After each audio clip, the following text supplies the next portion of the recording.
Olá, graça e paz. Esse que tem o prazer de vos cumprimentar com a doce paz do Senhor Jesus é o seu irmão em Cristo, pastor José Freire. Você se encontra aqui no canal Uma Visão Além. Hoje nós vamos falar sobre o anticristo, mas antes disso eu gostaria muito que você se inscrevesse no nosso canal, que você ativasse o sininho, deixasse o seu like e compartilhasse os nossos vídeos com mais pessoas. Vamos à oração. Glorioso e eterno Deus, mais uma vez nós nos reunimos na Tua presença para Te glorificar, para Te exaltar, para Te engrandecer de todo o nosso coração, de todo o nosso entendimento, ó Pai. Pai Santo, nós queremos apresentar nesta oração a família, apresentar todas as pessoas do bem, que clamam pelo Teu nome, que buscam a Tua presença, que suplicam a Tua misericórdia. O Senhor é santo, santo, santo, 1000 vezes santo.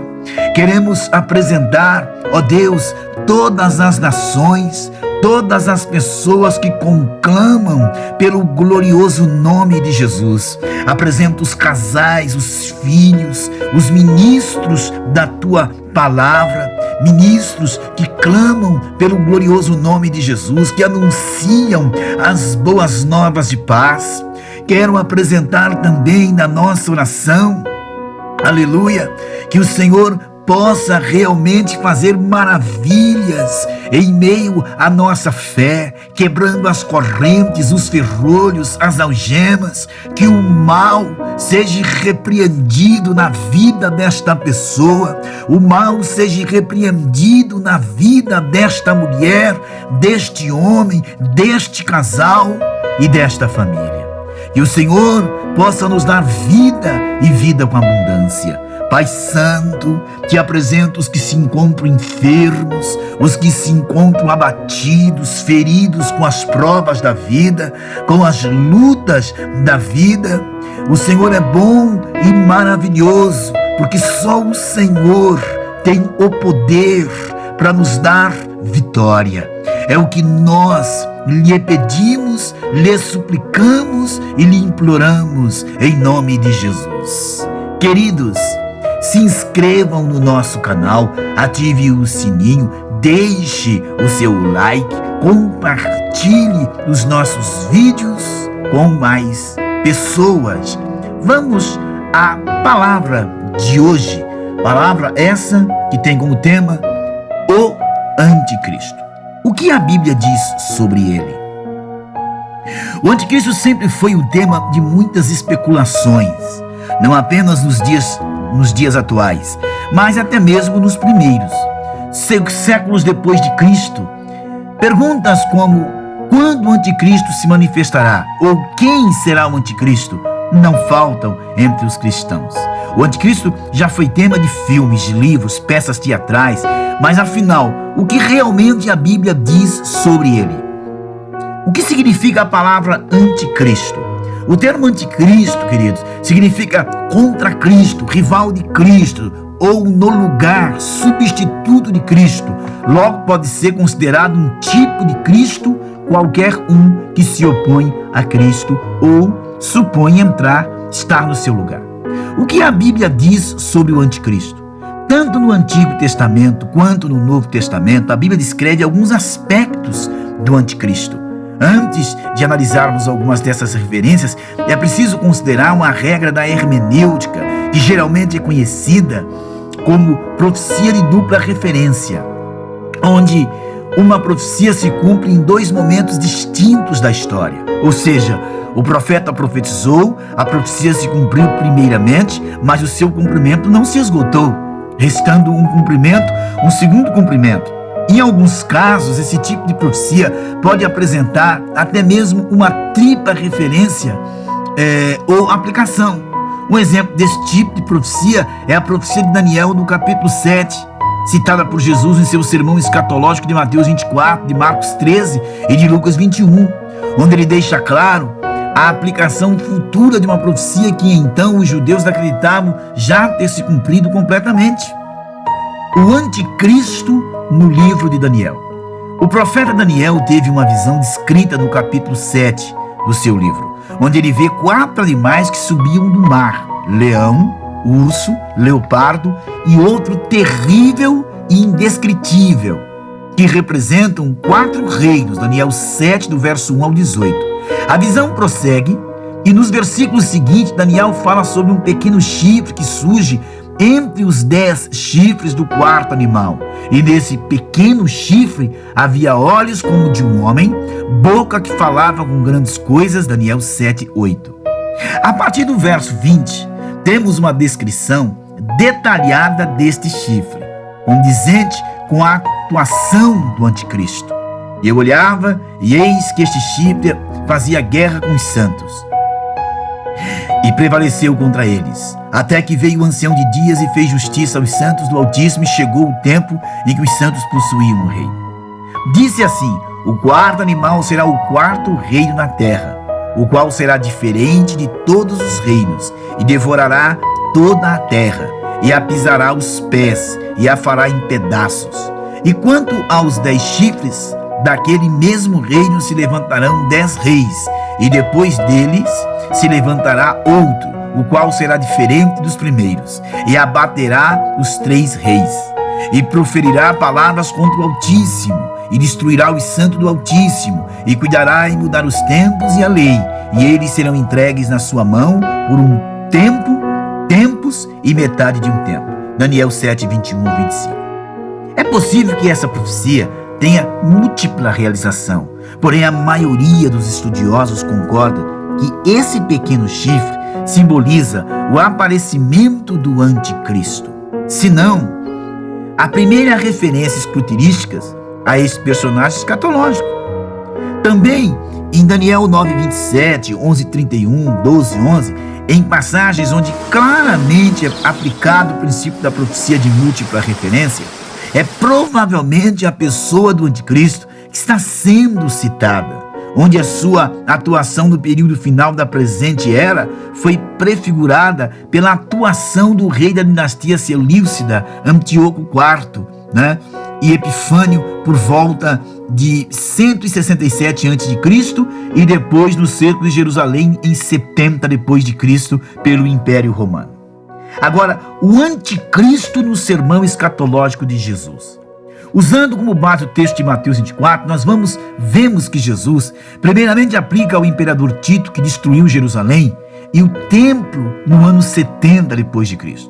A figura de um tipo de anticristo do verso 15 e 20. Porém, nos versos seguintes, versos 21 e 22, o pano de fundo da profecia de Jesus deixa de ser apenas a destruição de Jerusalém e passa também a referir a um período futuro, a qual haverá uma tribulação nunca vista, porque haverá tão grande aflição como nunca houve desde o princípio do mundo até agora, e nem tão pouco haverá. E se aqueles dias não fossem abreviados, nenhuma carne se salvaria, mas por causa dos escolhidos serão abreviados aqueles dias. Mateus 24, 21 ao 22. Então depois, no próprio Novo Testamento, somos advertidos que este momento será o período da manifestação do anticristo escatológico. Agora, o anticristo nas epístolas de João. Para o apóstolo João, o espírito de anticristo sempre esteve presente em pessoas, sistemas e governos que se levantam contra Cristo. Ou seja, são muitos anticristos que precedem o anticristo final.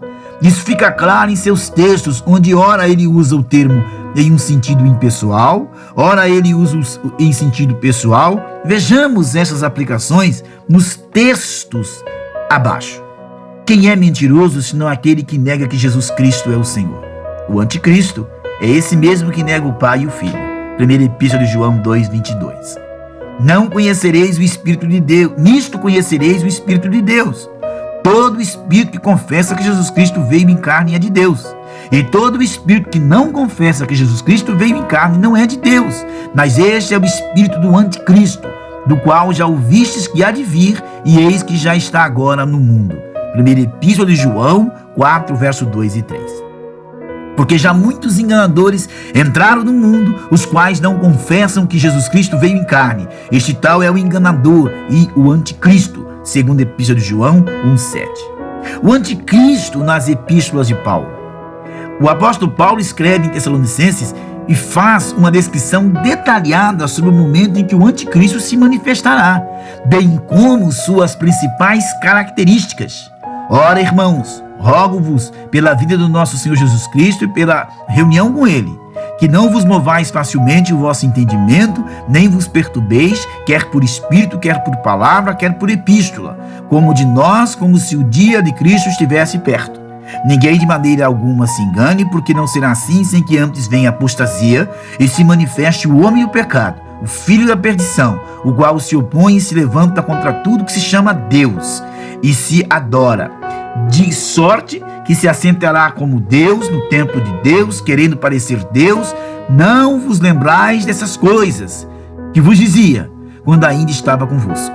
E agora vós sabeis que o que o detém, para que o seu próprio tempo seja manifestado, porque já o ministério da injustiça opera, e somente há um que agora o retém, até que do meio seja tirado. E então será revelado o iníquo, a quem o Senhor desfará com assopro na sua boca, e aniquilará pelo esplendor da sua vinda. A este cuja a sua vinda é segundo a eficácia de Satanás, com todo o poder e sinais de prodígios da mentira, e com todo o engano da injustiça para os que perecem, porque não receberam o amor da verdade para que se salvarem. Por isso Deus lhe enviará a operação do erro, para que creiam na mentira, para que sejam julgados todos os que não creram na verdade e antes tiveram prazer na iniquidade. Segundo Tessalonicenses 2, do verso 1 ao 12.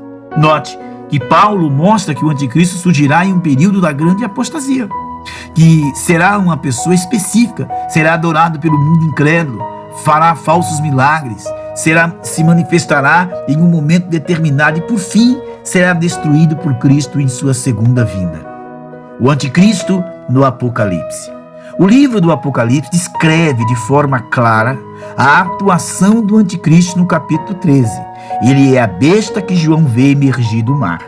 E pus-me sobre a areia do mar, e vi subir do mar uma besta que tinha 7 cabeças e 10 chifres, e sobre os seus 10 chifres 10 diademas, e sobre suas cabeças um nome de blasfêmia.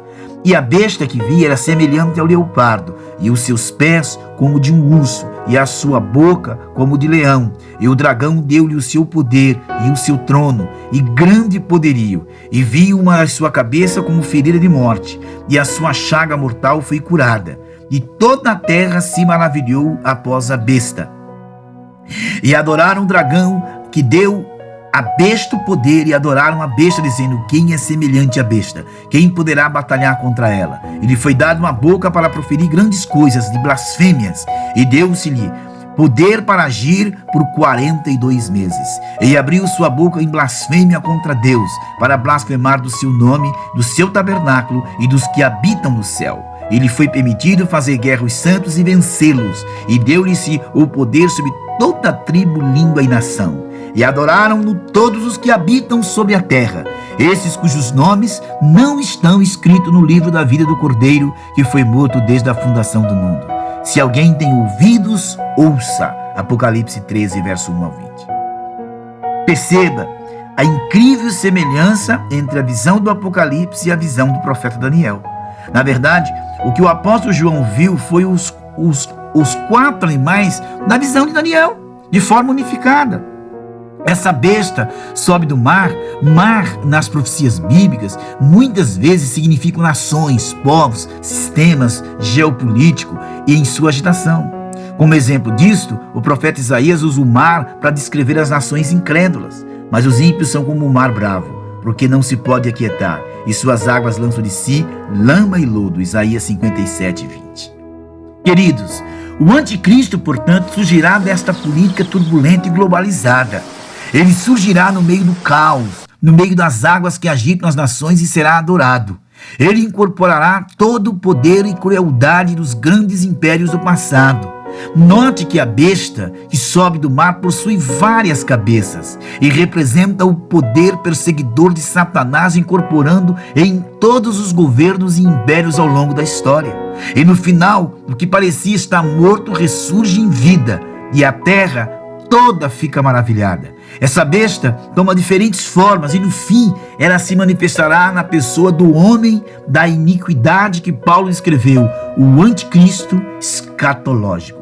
Queridos, também devemos estar cientes que essa visão de João tinha aplicação prática na época em que o Apocalipse foi escrito. O Império Romano e os seus perversos imperadores estavam representados, principalmente Domiciano, um imperador terrível, opressor ao cristianismo, e que tinha a fama de ser Nero ressuscitado.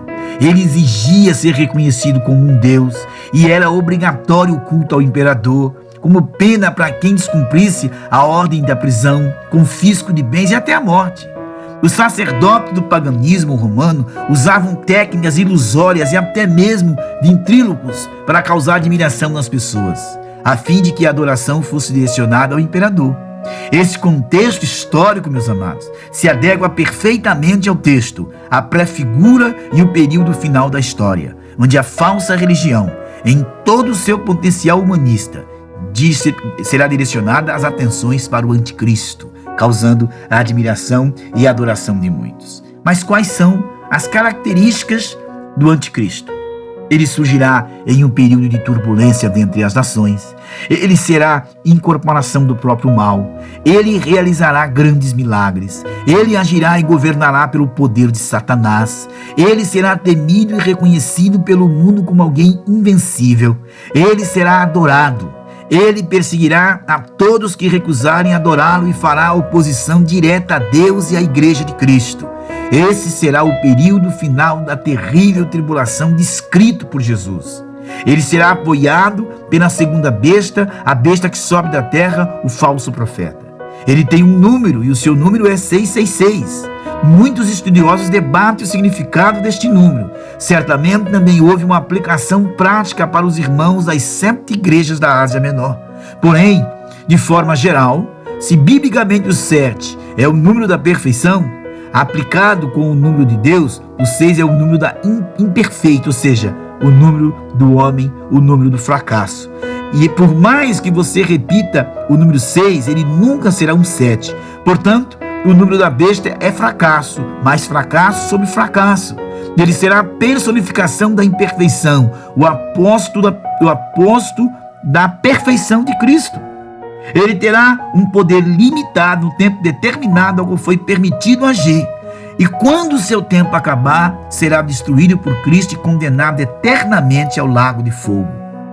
Apocalipse capítulo 5, né? Apocalipse 19 e 20. Que Deus te abençoe, que Deus te guarde com esta palavra, fique com ela, graça e paz.